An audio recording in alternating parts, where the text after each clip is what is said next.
Yes. So welcome all.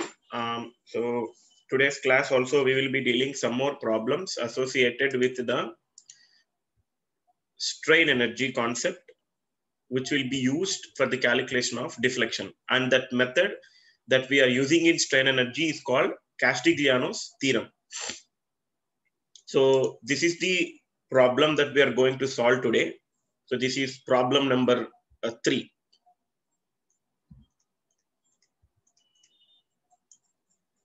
Okay, so this is problem 3. So see the question. A steel tube having outside and inside diameters of 10 centimeters and 6 centimeters respectively is bent into the form of a quadrant of 2-meter radius. It's a very important problem. This is for GATE and for any PSU exams. Quadrant of 2-meter radius. One end is rigidly attached to a horizontal base plate to which a tangent to that end is perpendicular, and the free end supports a load of 1000 Newton, that is 1 kilonewton. Determine vertical and horizontal deflection of the free end under this load. The dimensions of the cross section may be considered as small relative to the radius of curvature. And Young's modulus is given as 2 into 10 power 5 Newton per mm square. Now, the first thing that we need to do here is to write the given data. And if possible, sketch the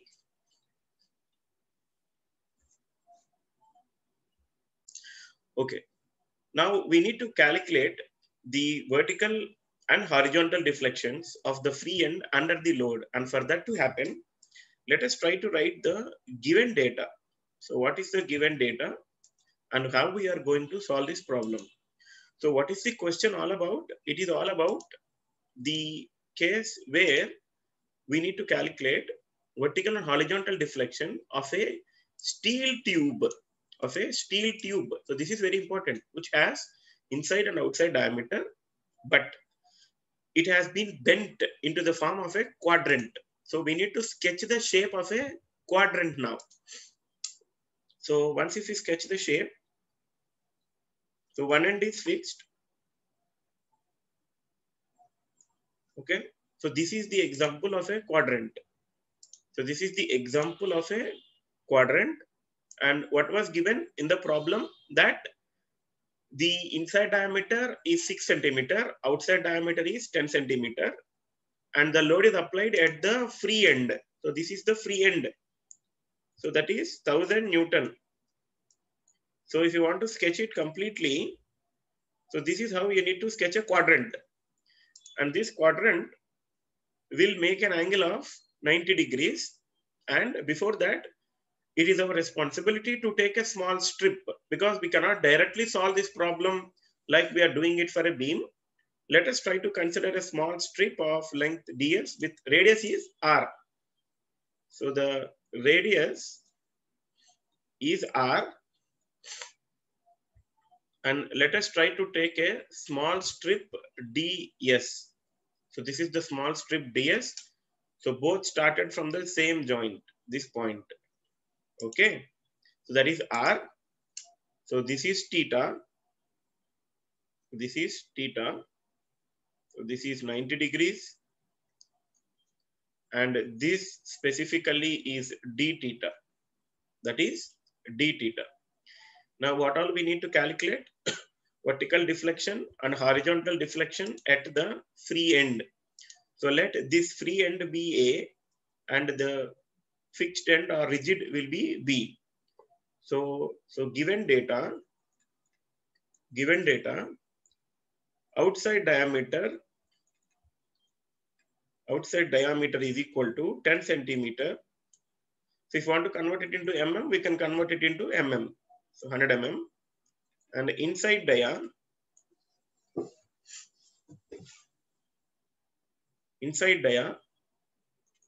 is equal to 6 centimeter. So that is equal to 60 mm. Okay. And E is also given as 2 into 10 power 5 Newton per mm square. So see the question. One end is rigidly attached to a horizontal base plate. Yes, this is a base plate to which a tangent to that end is perpendicular. So to the tangent is perpendicular and the free end is supporting a load of 1000 Newton. So the important criteria while solving this problem would be to sketch the figure. You need to sketch 1/4 of the circle, which is a quadrant. Once you sketch it, problem becomes very easy. And so delta VA and delta HA be the vertical and horizontal deflections. Vertical and horizontal deflections at free end.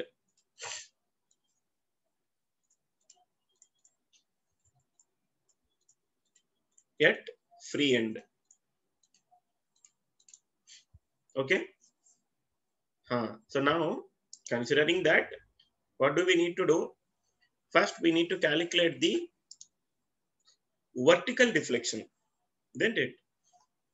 We need to calculate the vertical deflection. So to calculate the vertical deflection, so this angle is, angle inclinations are to be very careful, we need to be.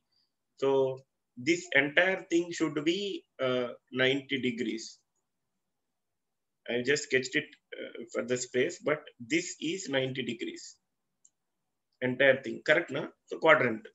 So 4 quadrants will be 360 degrees. So this is theta. So once if you see this theta, okay, what do we have? So cos theta is equal to x by r implies x is equal to r cos theta, isn't it? So this vertical thing is x.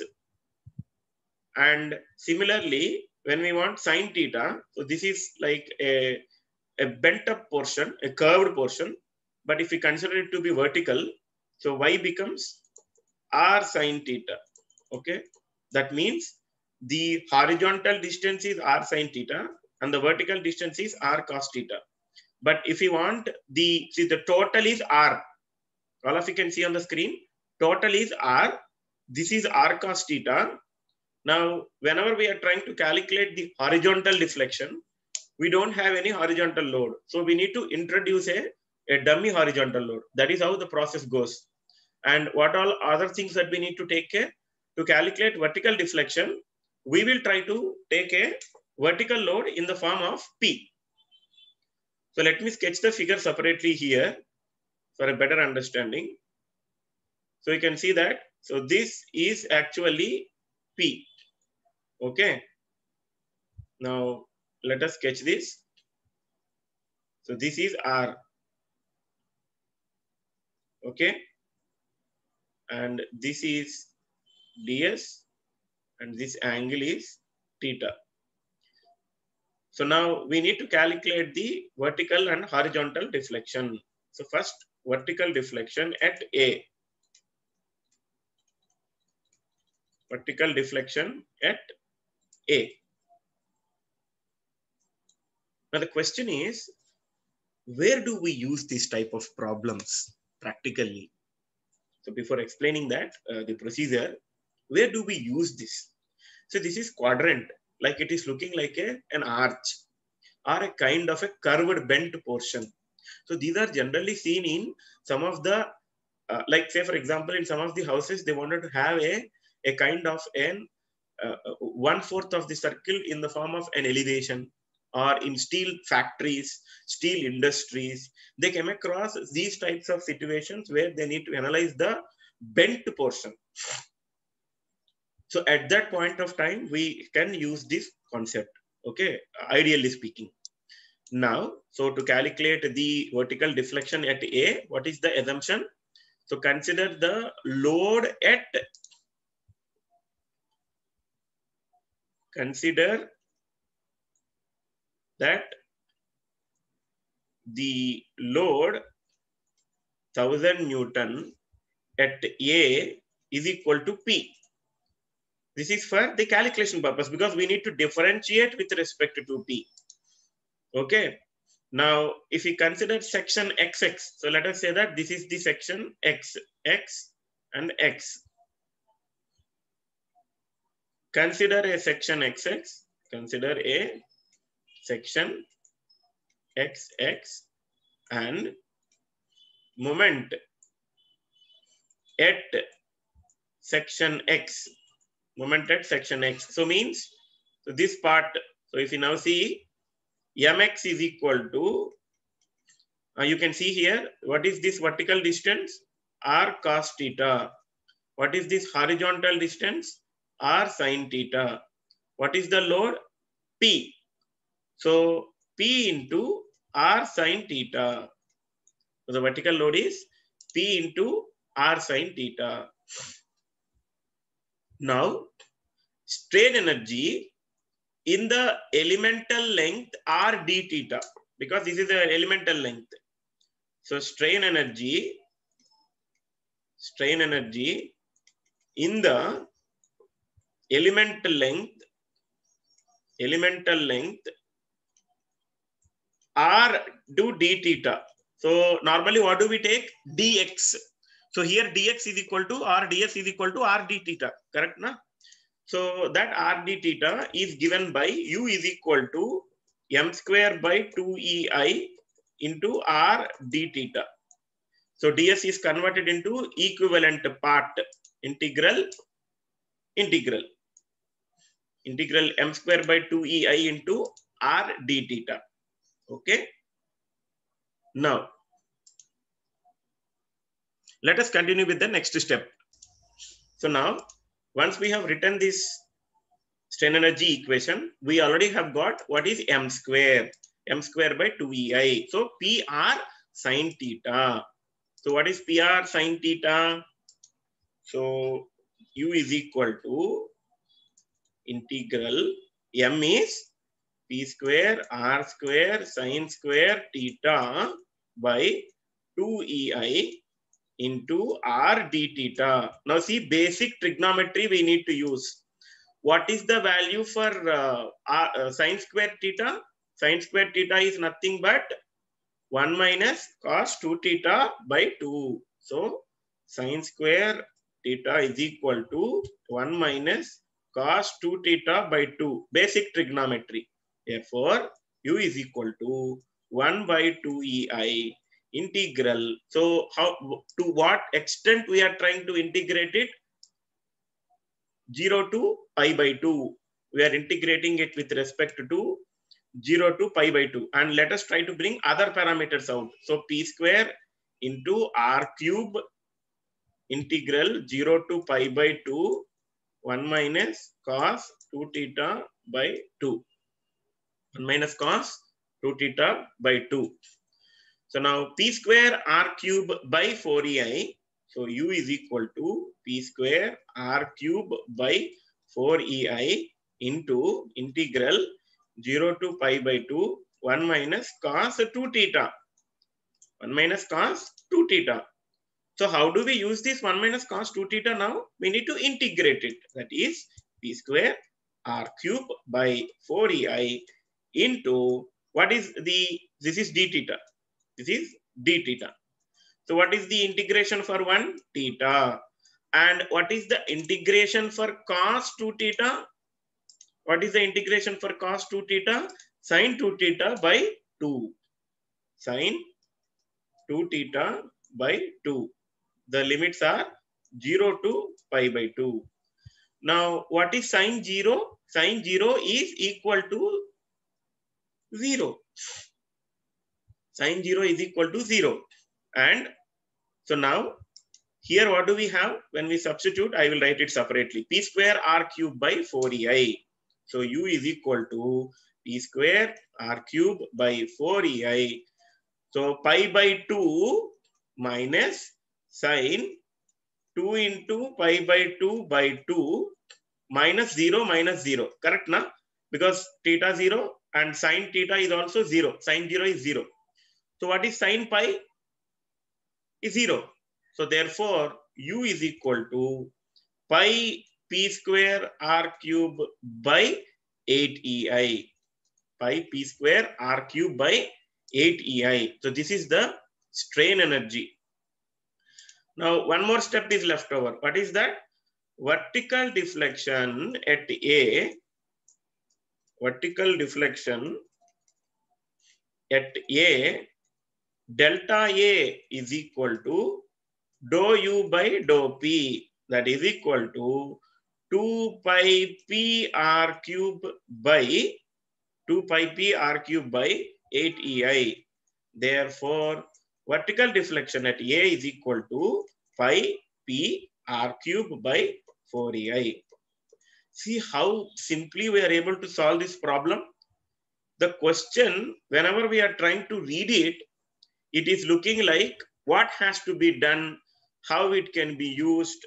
All those doubts are coming into mind. But now, simple. Take the one quadrant of the circle and then convert it into equivalent dimensions.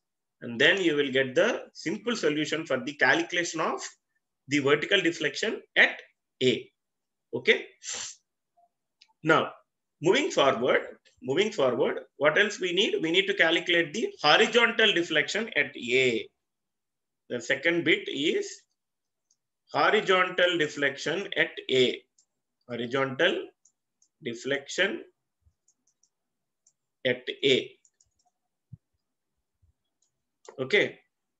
So to calculate horizontal deflection at A, to calculate delta HA, introduce a dummy load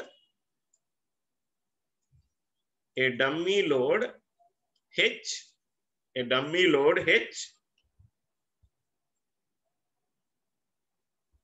at joint A acting horizontally.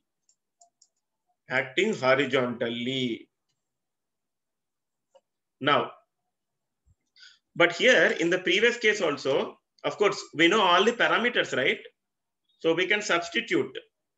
Okay, I just missed it. So we know that P is equal to 1000 Newton. Okay, R is equal to, what is the radius? So quadrant of 2 meter radius. So we can substitute all those values to get the appropriate solution in that regard. So everything has to be substituted. Moment of inertia should be calculated, isn't it? So moment of inertia should be pi d power 4 minus d power 4 by 64. Pi d power 4 minus d power 4 by 64. R is equal to 2000 mm. R is equal to 2000 mm. I is equal to pi by 64 into, what is the diameter given? 10 power 4 minus 6 power 4 or 100 power 4 minus 60 power 4. So 100 power 4 minus 60 power 4. So that is equal to, converted in, of course, we have converted centimeter into millimeter. Okay. So 427 into 10 power 4 mm square. 427 into 10 power 4 mm square. Now, when we substitute all these values here, and what is the value of E?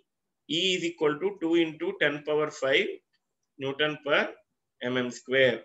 So P is known, R is known, E is known, I is known. So delta A, when you substitute all the values here, you will get it to be around 7.36 mm. 7.36 mm or 7.35 mm. So 7.35 mm. Okay, so moment of inertia actually should be mm power 4. Yeah, moment of inertia mm power 4. 427 into 10 power 4. So see, once you derive the expression, substituting the values becomes easy. Okay, now let's try to introduce the dummy load. So when you introduce this dummy load, so see what happens.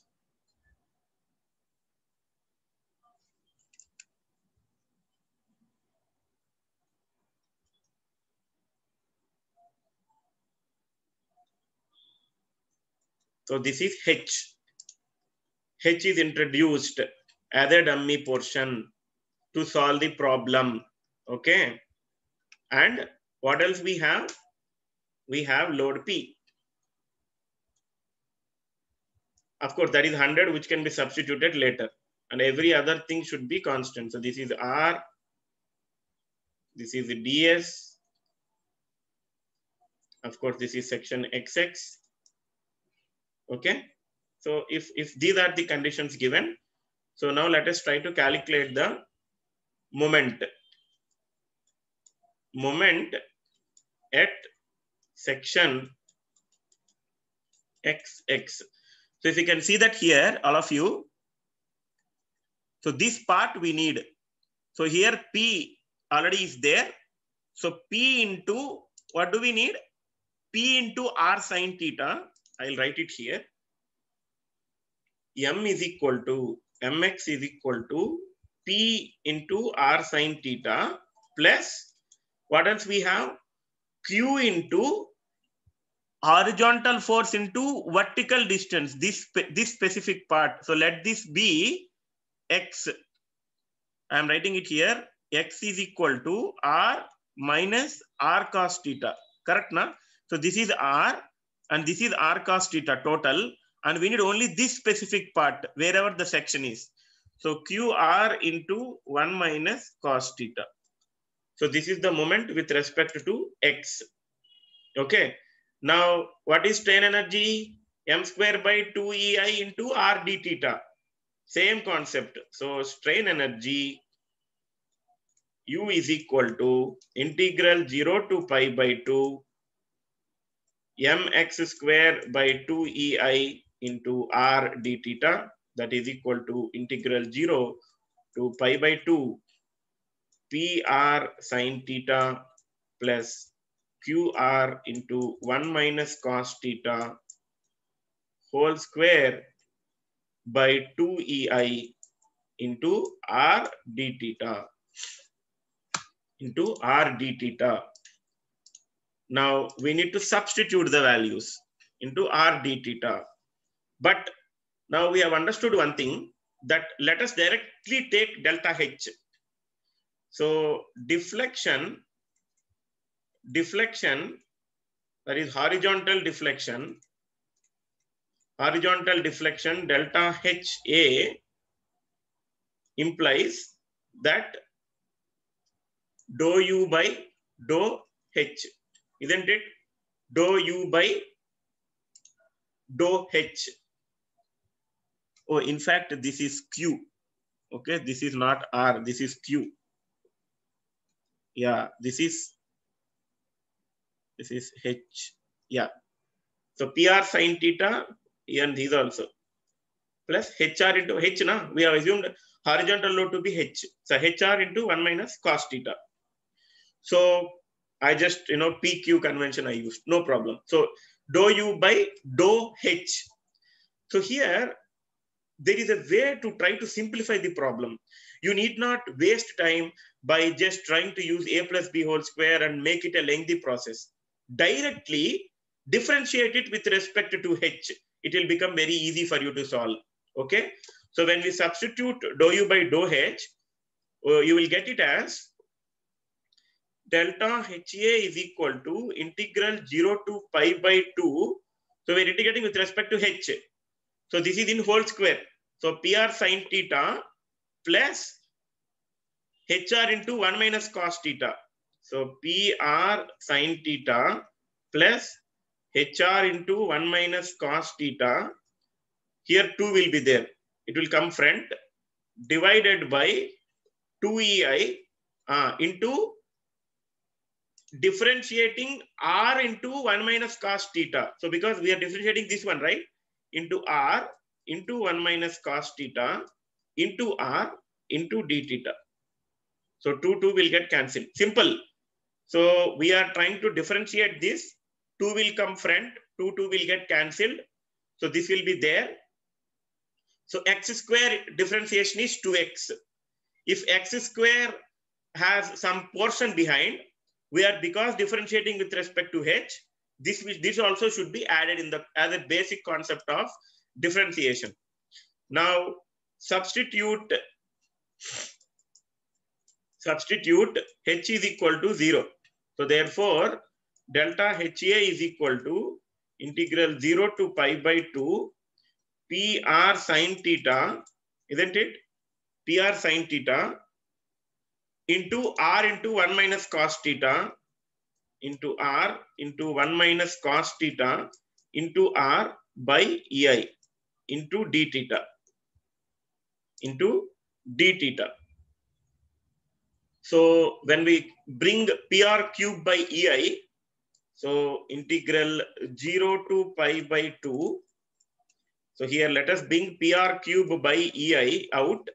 Integral 0 to pi by 2 sine theta minus sine theta cos theta into d theta. Simple. Now what is sine theta cos theta? Sine 2 theta by 2. So delta HA is equal to integral 0 to pi by 2 sine theta minus sine 2 theta by 2 into d theta.